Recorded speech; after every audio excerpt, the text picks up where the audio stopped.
Hey, it's Ken Wilson here with Pristine Clean. So I'm actually cleaning out the pool filter, and so I was noticing that I was getting a ton of stuff into my filter, so I started using these pool socks.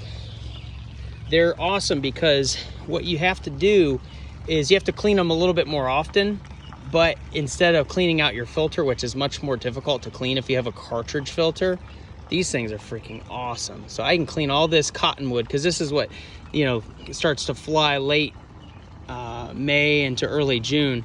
You can see all this stuff just getting in there, and that would have been getting into my cartridge filter, and it would have just really been difficult to get out.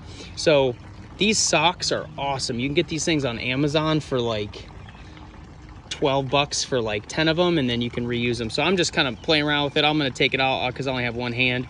But yeah, man, Ken with Pristine Clean. If you want to try to keep your cartridge filter clean, use these socks. You get them off Amazon. I'll post a link. They're awesome.